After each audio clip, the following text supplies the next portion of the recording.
Hey everybody, welcome to Obscurities in Miniatures. It is time once more for those obscurities in literature. And you know why? Because it's Friday. Or at least I posted this on Friday.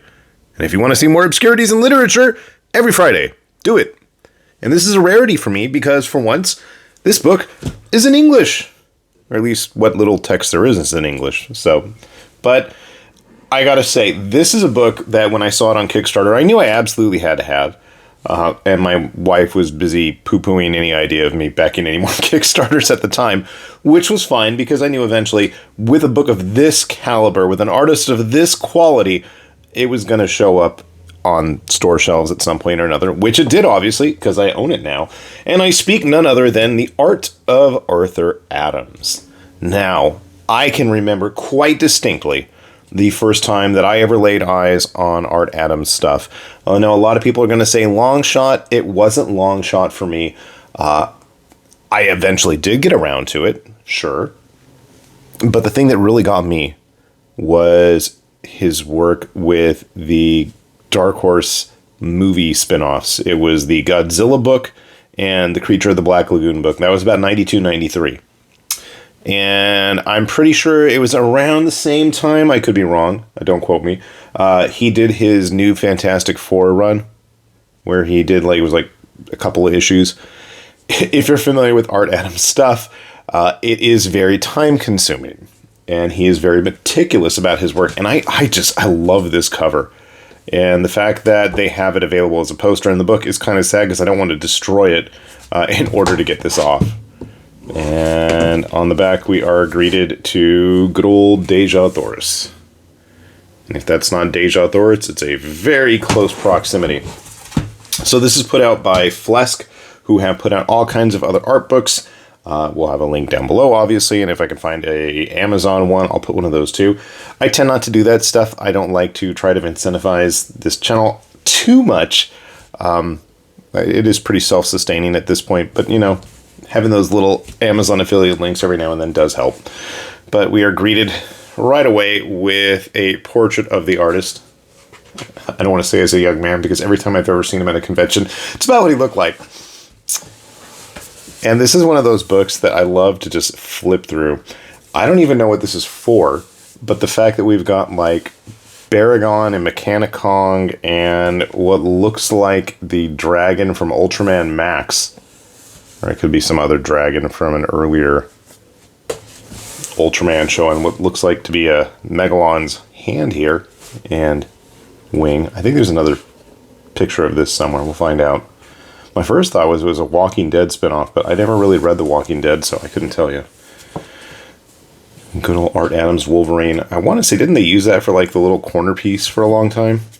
For the X-Men or the Wolverine books? Pretty nice little blurb here. Nice introduction. And what's really cool is these were his actual sample pages that he submitted to Marvel, which I don't think I've ever seen before. One thing you'll notice right away about this book is the majority of it's going to be in black and white and blue. If you look really carefully, like at that center panel with the Vision and Beast there, you can see all of the original blue pencil work as he kind of gets things squared away, which is really cool to see, actually. And it just blows my mind. I mean, reading through the little bio, I didn't realize he didn't have any actual formal training in art other than, you know, going to classes in high school and stuff. And it just blows my mind. I mean, being quite familiar with his work, we've got early stories that he did here from Pacific Comics. Good old long shot number 1. That's not long shot number 1. That's some other preview cover. I was going to say long shot number 1 should be in here somewhere. There we go. It's funny because everybody always complained about Liefeld's artwork and about, I don't even know who he's supposed to be ripping off the style-wise, but I always thought Liefeld was trying to do a very Art Adams-esque style. And you can kind of see it even in the feet, the way he draws the kind of shrunken in ankles and things, the poses. I've always thought so, at least. Maybe I'm in the wrong. Bunch of old work. I always like this piece because it gives me that P. Craig Russell kind of vibe going on there. And a bit of like a Mignola-esque look with that skeleton on top from his early Hulk days. The Gumby Summer Fun special from Comico. I do remember owning it eventually. I think here, this is where you can really see this Wonder Woman page. I feel like you can see a lot of the influence that it would have on Liefeld. This is like 88. Liefeld was already around doing stuff, I think, by then. It's kind of cool that we have the early pencils on the opposite page. And then we come to this. Sadly, my favorite cover is not in this book. 1989. It's shocking to think that it's been that long since I first came across this. And I'll be honest, when I saw these books, it was book 2 of Appleseed, with the Adams covers, I was instantly intrigued. I was like, oh crap, Art Adams is drawing like robots and stuff? I didn't even know what it was. I didn't even realize it was a Japanese comic at the time. I mean, this is, you know, I was like grade school still, I think. Yeah, I was still grade school, come to think of it. 6th grade or 7th grade, I think, when I first stumbled upon it. But these were the covers that absolutely got my attention with those Landmates, and I absolutely loved it. When it was around the same time, I probably discovered Adam Ware and stuff when he was doing the Dirty Pair books for, did he do them originally for Eclipse and then Dark Horse? I don't even remember now. I know I have some of the original floppies before I picked up like the collected versions. And I got them in like a magazine in England once on a trip in the mid-90s. They had like a manga magazine. One of the things you can always spot an Art Adams piece is if there's big monsters everywhere, and I've always appreciated that. In fact, there's a fun little story. It's right here, in fact. How to Draw Comics the Art Adams Way. And I love this page upon looking more carefully at it. And you can absolutely tell what nearly every piece of decorative stuff is on this shelf. I find that absolutely hysterical. There's so many Godzillas all over this. You got the Creature of the Black Lagoon. You got Biolante right there. Obviously, you've got the Creature. More Godzillas. And when did he publish this? This is from 91, so even pre-Jurassic Park. Xenomorph, Kong, Gigan. I'm assuming that's supposed to be like an Ultraman or something up here. 100%, that is a King Gogolus from the Zoids line, one of the biggest Zoids ever created, and I'm absolutely jealous. If he has one of these, I am even more jealous than always of you, Mr. Adams. As mentioned, the new Fantastic Four run. Getting into some random creepy Vampirella type looking stuff. Predators. This looks like a Dark Horse Presents cover. Dark Horse Comics. Sorry, not Dark Horse Presents, with a Xenomorph no less. I don't remember him actually doing a Predator Batman book. I remember reading it. I thought the Kubert guys did it.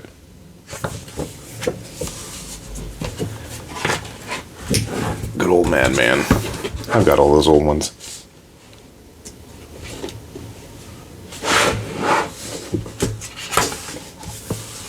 I do own Monkey Man and O'Brien still. I don't own a lot of floppies, but funny enough, most of the ones that I do own these days still are all based on Adam's work. That's really not that surprising. Crimson. Actually, I really liked Crimson too. And I think I still own a lot of those. Humberto Ramos did those. It looks like Dark Child. I never read Dark Child, but I do like those covers. Mike Wieringo. Wieringo? I don't remember. I remember Telos. I remember this cover. I thought it looked pretty cool. It's funny that we have right here one of Adam's PlayStation Monthly PSM covers, but they don't have issue 1. I don't know what issue. Oh, it says number 3 down here at the bottom. I will admit, issue 1 with his Final Fantasy VII group shot was what really convinced me. I remember picking that up off the newsstand thinking, "Ooh, wow, Art Adams is doing an anime looking RPG artwork. I gotta check this out." And naturally he didn't, but it was still pretty dang cool. I was gonna say, it looks like Danger Girl or something. One of the cool things about this book is we get to see a lot of original stuff. This is titled Gill Lady and Friends. And just the kind of line work that he puts into these things, especially with the monsters. Like, yeah, superheroes are nice. Like, I don't care about this superhero stuff.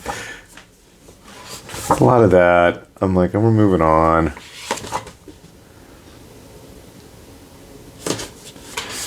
Like, one of these, there's a comment about how he felt like he was channeling Dave Stevens in some of these, and I can totally see it. And I do like the fact that underneath, or accompanying almost every page, we've got a little blurb straight from the man himself. And it is kind of cool to see we have a lot of like close-ups, zoom-ins, a lot of original pencils.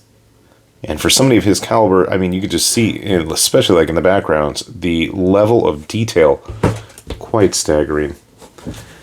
Oh, I love this piece. A decked out Tars Tarkus. Deja Thoris doesn't need to wear anything, but I guess Tars Tarkus does. But he looks cool. Of course he does, because Art Adams drew him. Good old Angus. Like, I don't even know who these characters are, but they look neat. This is from Fear Itself. Okay. I think I read Fear Itself.